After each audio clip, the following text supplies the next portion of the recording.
আজকে আমরা আমাদের গন্তব্য নিয়ে কথা বলবো সব।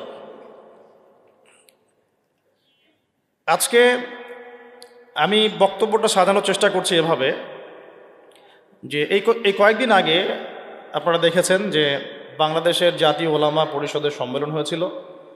বাংলাদেশের বরেণ্য ওলামায়ে কেরাম তাদের একটা বড় অংশই, সবাই না হলেও তাদের একটা বড় অংশ এখানে এসেছেন। একটা ঐক্যের প্ল্যাটফর্ম দেখা যাচ্ছিল। সবাই যার যার অবস্থান থেকে আল আকসা ইস্যু নিয়ে অনেক কথা বলেছেন এবং আপনারা সবাই জানেন যে এই জায়গাটা আমাদের জন্য কত ইম্পর্টেন্ট, কত গুরুত্বপূর্ণ এবং পুরো বিশ্বের প্রেক্ষাপটটা এই জায়গা কেন্দ্রিক আবর্তিত হয়। তো সেদিন আসলে আমি খুব লম্বা একটা লেকচার রেডি করেছিলাম। আমার ধারণা ছিল যে হয়তো আমি 30 থেকে 35 মিনিট সময় পাবো আর কি। তো আমরা সবাই সময় পেয়েছি, কেউ 5 মিনিট, কেউ 7 মিনিট, কেউ 8 মিনিট, কেউ 10 মিনিট। সবচেয়ে বেশি সময় মনে হয় আমিই পেয়েছি, 9 মিনিট সামথিং। তো কিন্তু কথাগুলো আসলে খোলাসা করে বলার হয়ে ওঠেনি। বিজ্ঞ বরেণ্য আলেমরা ছিলেন, সব কথা আসেনি, আসার পরিবেশটা ছিল না। তো আজকের খুতবা ইনশাআল্লাহ আমি যে কথাগুলো বলতে চাচ্ছিলাম ওলামা পরিষদের আল আকসা ইস্যু নিয়ে, এই হুরমাতুল আকসা এই শিরোনাম নিয়ে আমরা কিছু কথা বলবো ইনশাআল্লাহ। আজকের খুতবার উদ্দেশ্য হচ্ছে আপনাদেরকে আমাদের মূল লক্ষ্যটা চেনানো, যে আমরা যে জেনারেশনটাকে নিয়ে স্বপ্ন দেখছি আসলে এই জেনারেশনের ফিউচার কোথায়, মুসলিম উম্মার ফিউচার কোথায়, কোন জায়গা স্বাধীন না হওয়া পর্যন্ত মুসলমানরা স্বাধীন হবে না, এই বিষয়গুলো আমরা একটু 30 মিনিটে পর্যালোচনা করবো ইনশাআল্লাহ। প্রথম যেখান থেকে আমি স্টার্ট করতে চাই, আল্লাহ রাব্বুল আলামিন সর্বপ্রথম যখন আদম আলাইহিস সালামকে দুনিয়াতে পাঠান, সর্বপ্রথম যে মসজিদ নির্মিত হয়েছে সেটা হলো কাবা।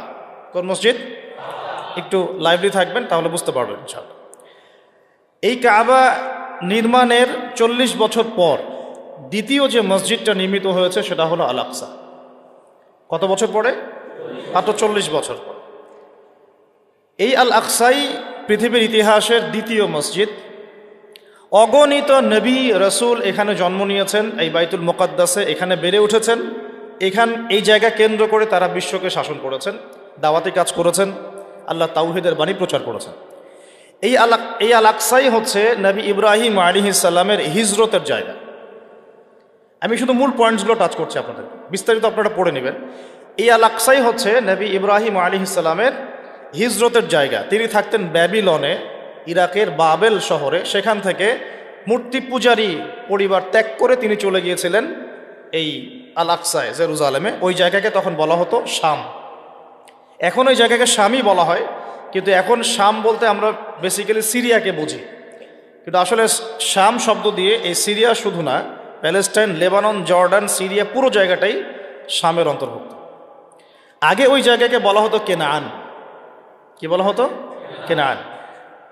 তো ইব্রাহিম আলাইহিস সালাম যখন সেখানে হিজরত করেন, সেখানে তাকে কেন্দ্র করে একটা প্রশস্ত নববী আদর্শ, তাওহীদের প্রতিষ্ঠা, একটা নববী রুহানি পরিবেশ গড়ে ওঠে। এবং নবী ইব্রাহিম আলাইহিস সালামের দুজন স্ত্রী ছিলেন, সারা আলাইহিস সালাম এবং হাজারা আলাইহিস সালাম। সারা আলাইহিস সালাম তার সাথে ওখানে থাকতেন, ওই কেনানে, অর্থাৎ বাইতুল মুকাদ্দাসের কাছাকাছি। আর আরেক স্ত্রী হাজারা আলাইহিস সালাম থাকতেন এই মক্কায়, কাবায়, যাকে কেন্দ্র করে এখানে একটা সভ্যতা গড়ে ওঠে, যেটা আপনারা জানেন ইসমাইল আলাইহিস সালামের কোরবানি। এবং এই বংশেই নবী সাল্লাল্লাহু আলাইহি ওয়াসাল্লামের একজন দাদা আছেন, তার নাম হলো আদনান। আবু তো আদনান না, আদনান। এবং এই আদনান কেন্দ্র করে ওখানে আদনানি আরব বলে একটা ট্রাইব চালু আছে। ওখানে আরবের অনেকগুলো ধারা আছে, আরবে আরিবা, আরবে বাইদা, আরবে মুস্তারিবা। এভাবে আস্তে আস্তে একটা পর্যায়ে গিয়ে আদনানি আরব একটা আরব দেখা যায়। এই বংশের একজন মহাপুরুষের নাম হলো ইসমাইল আলাইহিস সালাম। এই বংশেরই ইসমাইল আলাইহিস সালাম থেকেই আস্তে আস্তে আস্তে আস্তে এদিকে আসে। আর এই আদনানি আরব যারা, তাদের বংশেই শেষ নবী মুহাম্মদ সাল্লাল্লাহু আলাইহি ওয়াসাল্লামের জন্ম হয়েছে। কারণ এই বংশেই হচ্ছে বনু হাশেম এবং কোরাইশদের মধ্যে একটা ট্রাইব বনু হাশিমের মধ্যে আমাদের প্রিয় নবী মুহাম্মদ রাসূলুল্লাহ সাল্লাল্লাহু আলাইহি ওয়াসাল্লামের জন্ম হয়েছে। তো এখন যদি কেউ বলে আদনানি গোষ্ঠী, কথাটা ভালোভাবে নিতে হবে, তাই না? একটা রেফারেন্স পাওয়া গেল আর কি।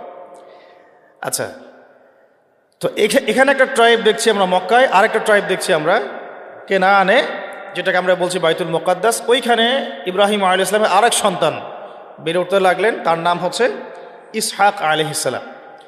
ইসহাক আলাইহিস সালামের যে সন্তান তার নাম হলো ইয়াকুব আলাইহিস সালাম, আর ইয়াকুব আলাইহিস সালামের আরেকটা নাম হচ্ছে ইসরাইল।